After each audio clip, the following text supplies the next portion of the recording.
job with microphone managing. Thank you. See how you do. Ah, good. CJ was telling me a funny story in honor of the fact that we are here at the Ina Levine Center. Why didn't you tell them about how you wore your hat and were mistaken? Oh, I was just saying, I used to be involved in the international tourism promotion. We used to represent, I had a company that represented 5 Rocky Mountain states, and our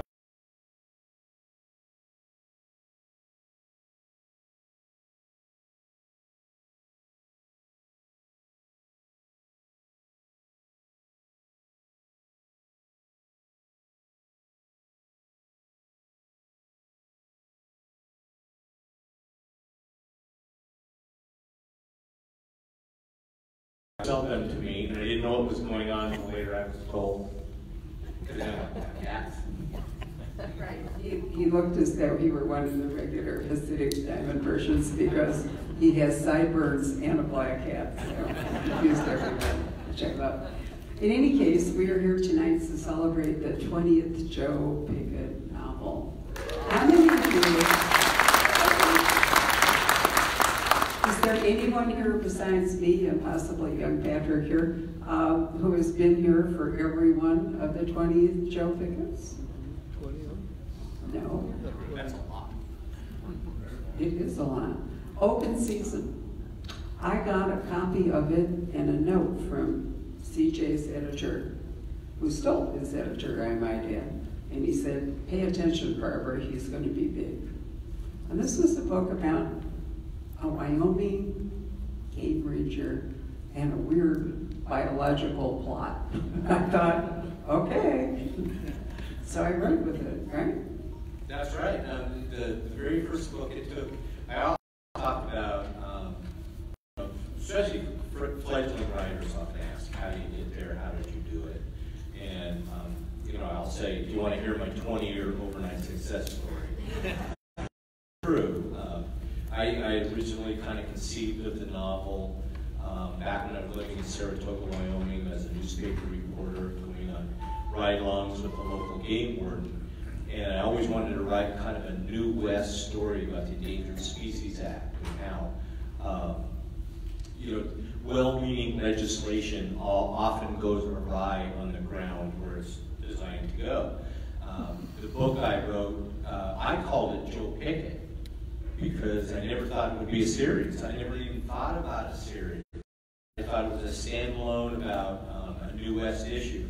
And when it finally got accepted 5 years after I wrote it, and with Penguin Putnam, a major publisher, their first contract offer to me was, we want 2 more books with Joe Pickett. Can you do it? And my response was, of course I can. And then I went into panic mode. I was never thinking about a series. I never thought, the world is just waiting for a Wyoming game warden series, and I'm the guy who can bring it to them.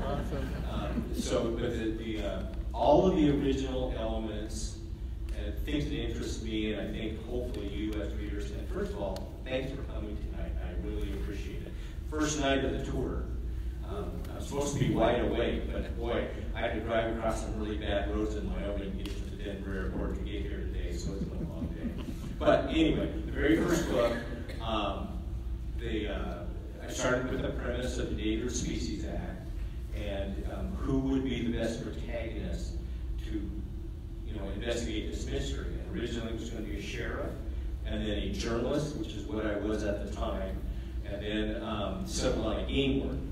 Wyoming game wardens have a lot of unique responsibilities.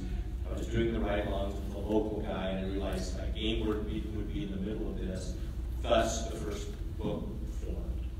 And the one thing I would say is that the foundation of that very first book has served me to this day, and I think will serve me out until I'm done writing. I wasn't thinking about a long-running series, but the setting, the characters, the family, game warden, eventually Nate, eventually Missy, all work. I never have to regret anything in that first book as the series goes on. So people ask me often, what's your favorite book or what's your favorite book in the series? I can't say the first one is the best written because it was the first, but it was the foundation that I still use every single book, and I always refer back to it, but it was never strategic. No, I should say, it was really strategic. I was always thinking about 20 books in a series. One reason I love CJ is he's so honest. He could have just told you that he was a genius at the start and, he scripted, but no. So how many of you did read Wolfpack? Is almost everybody here read Wolfpack?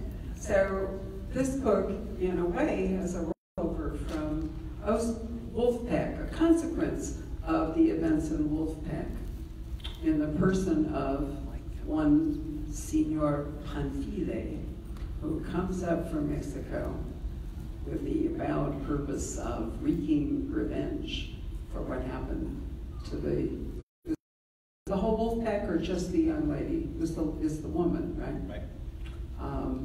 But before we get to all that, we have this wonderful opening where we have a homicidal, actually, is it one or two? Homicidal bear.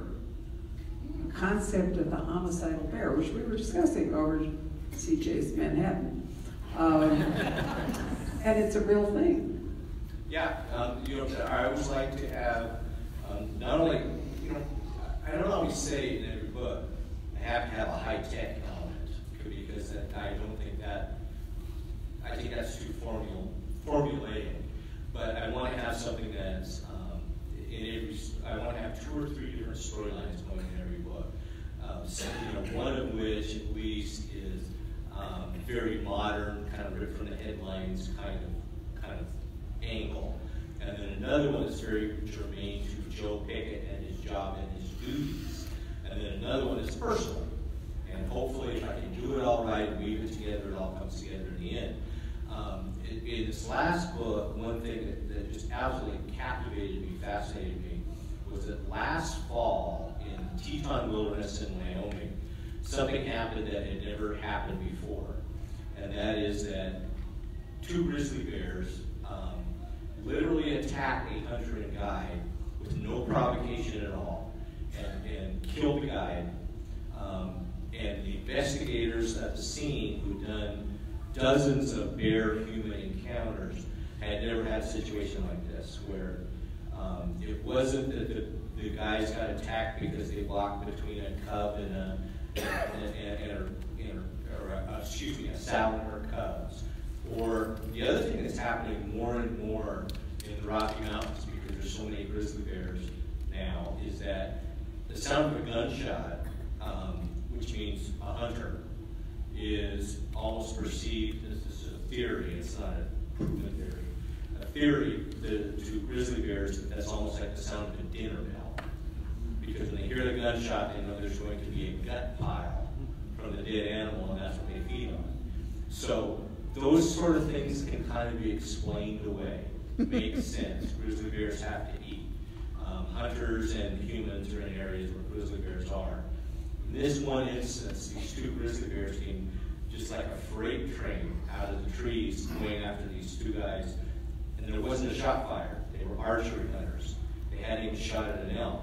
The grizzly bears literally just attacked them despite being hit with bear spray, and killed one of them. And the client who escaped only because the guide stepped in front of him to take the brunt. And when investigators showed up the next day, helicoptered in, found the body of the guide, they found that the bears were guarding the body, not eating it. So nothing could be explained in any kind of rational way, other than to think these bears were crazy, and they were rogue, and they were killers. And when you start thinking about things like that, instances like that, where nothing can be explained away, I'm fascinated by it. I want to find out more about it. And in this case, there's no rational explanation for what happened, other than it happened. I'm sorry to interrupt for just a moment. Sir or madam, would you please put your flash down and your camera down? And I should ask you, if you all turned off your phones. And if you want to take pictures of CJ afterward, please turn off your flash or ask one of our staff to show you how, because it's really disconcerting. Because that was one of the theories, that maybe one of those hunter or the guys had a flash. Yes. Did I interrupt you? And he was killed. No. Adding up to the story. So there is a homicidal there in this book. But what's really interesting, and I won't spoil it for you, is the guy, the hunter, who was flown in with the purpose of hunting the bear. And I think CJ does a wonderful job with this character, so you will enjoy reading that. Well, let's cut to the chase and talk about Nate. Cut to the chase and talk about Nate. Practice. You know what? I know this is going to sound bad, only a woman would start with that question. I want to start at the beginning of the book instead. This is the very first chapter. That is told from the point of view of a bullet as it emerges from the muzzle of a long-range rifle and starts to go across the landscape. And like I said, it's told from the point of view. It goes over the top of a river, it sees fishermen, it sees the backs of cows in the field, it goes across hay fields, it starts to zero in on a very gated community by a golf course. Starts to go towards a house, starts to go toward a picture window, and then a man is sitting at his kitchen table ready to eat dinner, and just before Bull gets there, the guy inadvertently knocks a spoon off the table, leans over to get it, the bullet comes through the window and hits his wife. And the point of that whole chapter, which goes over probably 8 pages, is how long it takes for a super technical, high-powered rifle from the really technical rifles that are made today to actually hit a target at over 1,000 yards away. It's not just military snipers who can make shots like that. Anybody who can afford a rifle and those optics can make a shot like that now. I've done it. I found out researching the book, which really casts a different kind of spell on the whole mystery of the book and trying to work is that anybody can be a sniper if they can afford to buy the weaponry. And long-range shooting, as probably a lot of people know here, has become a big in the West, Southwest, and among target shooters and big game hunters. And I really wanted to get into that issue. Now, Nate. Listen, that was really eloquent, but at the bottom line is, who do they suspect is the shooter? Who would it be, right? Nate. Maybe. I didn't want, yes, and Nate is suspected because he's got a special forces background. But I think, I want to say with this series, and you know, I, like everybody else when you read a series, loves to have the tough side and fixes everything, and that's certainly Nate Romanowski in most of these books. But circumstances have changed, and they've juxtaposed between the very first books, where Joe Pickett's raising all of his young daughters, and Nate Romanowski's out there roaming the wilderness with his own code and his big gun. Now, as this book begins, Joe and Mary Beth are empty nesters in a new house, discovering each other, and Nate is married with this little baby, and not only does he's got 2 problems when the book starts out. One is that a cartel hitman is coming up from Mexico, and Nate is into the story, and he's scared he's going to buy the wrong kind of Pampers. So everything has sort of switched. Nate is still Nate, but he's sort of coping with it. Yeah, no, I mean, a domesticated Nate Romanowski is a really difficult concept. Right. It's got to be Panfile. He's Spanish. It can't be Pamphile. Right. You know what? You are probably correct. But here's the weird thing: is that a lot of the names that appear in the books are the result of. I do a lot of fundraisers in Wyoming and in Mountain West, where people in a fundraiser, an animal shelter thing, wilderness society thing. The highest bidder can have their name or the name of their choice in a book. They have to sign a release that says they have absolutely no editorial control of what happens with that name. 2 years ago, one of the best names that was in a fundraiser was Orlando Pan. His son-in-law said Pan file. I'm sure your pronunciation is more correct. It doesn't really matter, except you know when you read a book, sometimes it really throws you if you don't know how to pronounce. I just read a book in translation by a Polish author, and I was defeated all the way through because the names were just, that's why we call him James Rollins instead of, what is his actual name? Tchaikovsky, with Z's and J's and so forth. So I think that it's true with characters that, you know, it's helpful if you, so I called him Panfile because he came from Mexico, to, you know, whatever. I like your pronunciation better than mine. Seriously, that's better. He's a real person. There we go. So what we have is we have the homicidal bear and Nate up in the mountains, and then he's called back down to the fact that a bullet has been fired through this actually amazing 8 pages. I love reading it. I wanted to get on the back of the bullet and just write it. Anyway, the target is a judge. So unfortunately, the judge's wife. The judge is a jerk.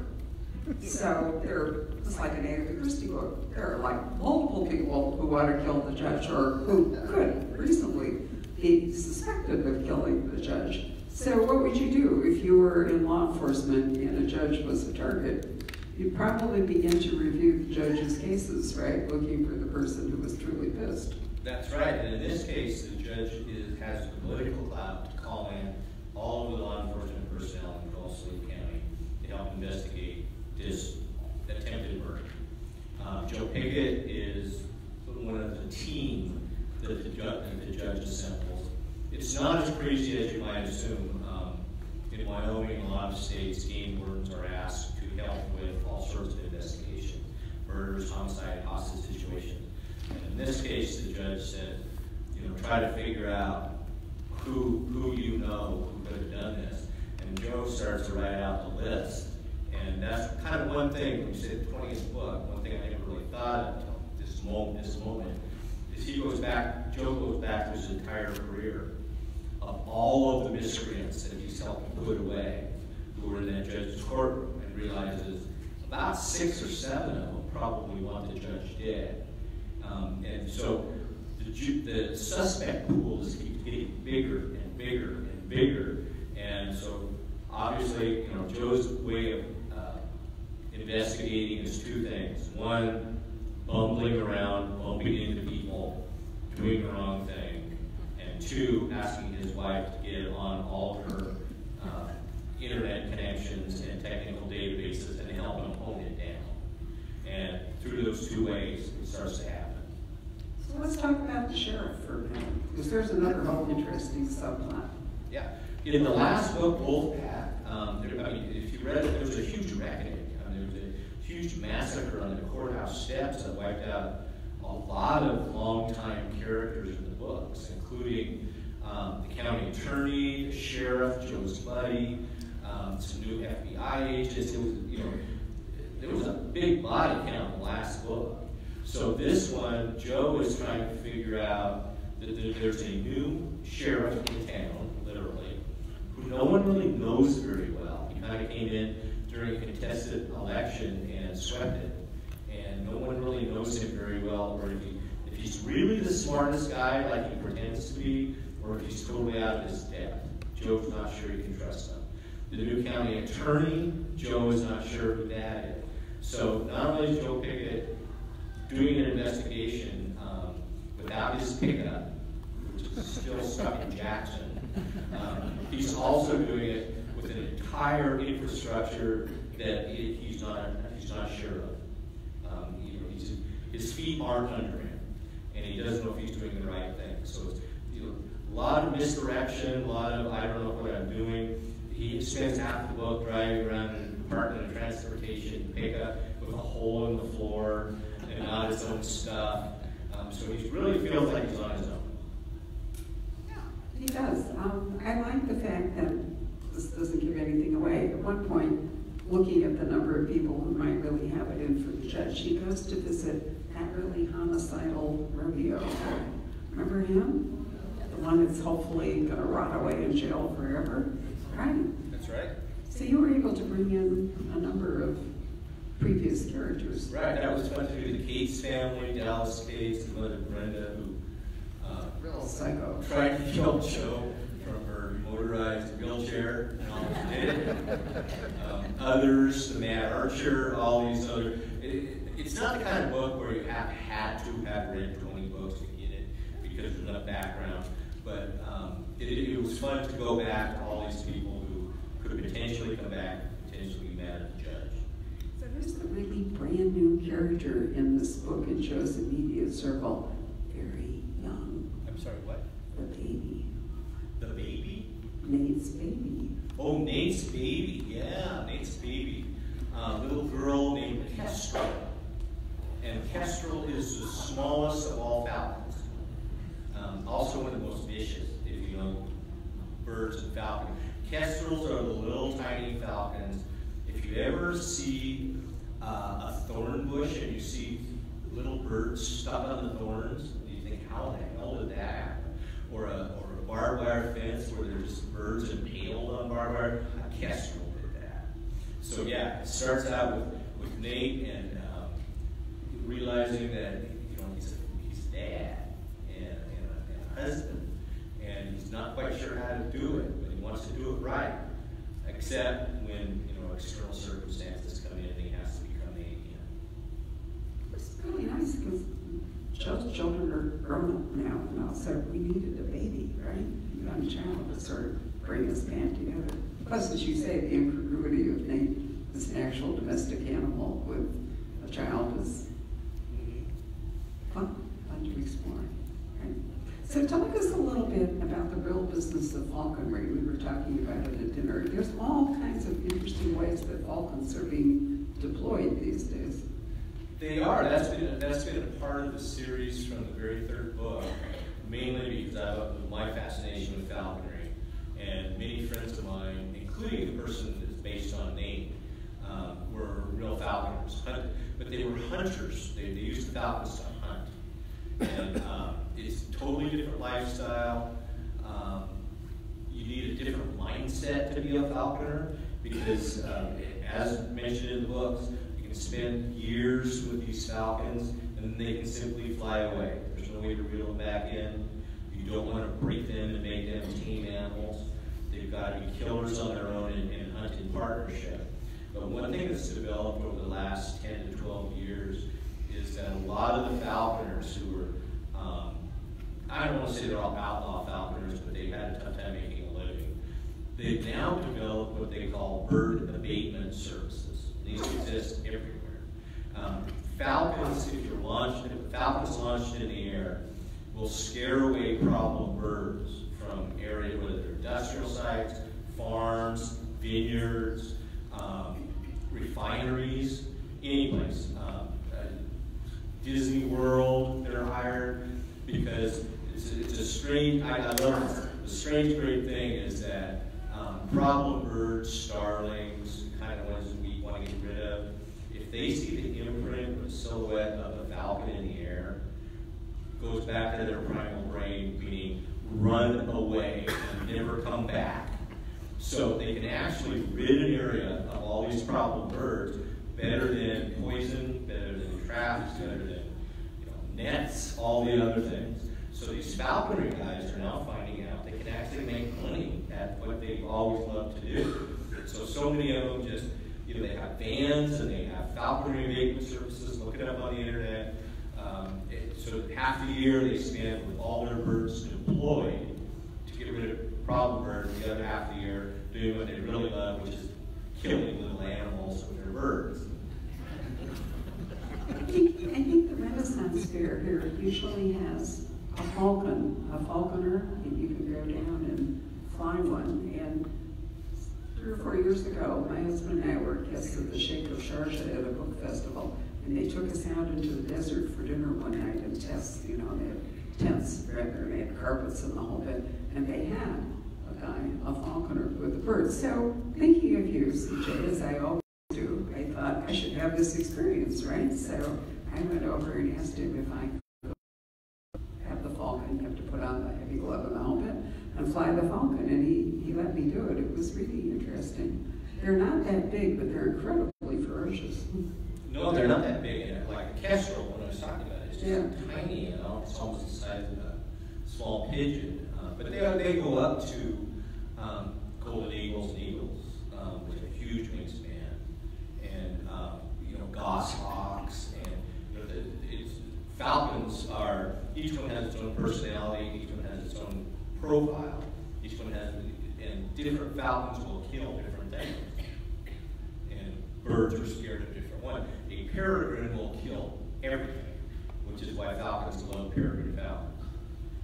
And every animal on Earth is scared of a peregrine falcon. But there's other ones that only will kill birds in the air, only kill birds on the ground. That's why the abatement guys need an array of birds to do whatever they need.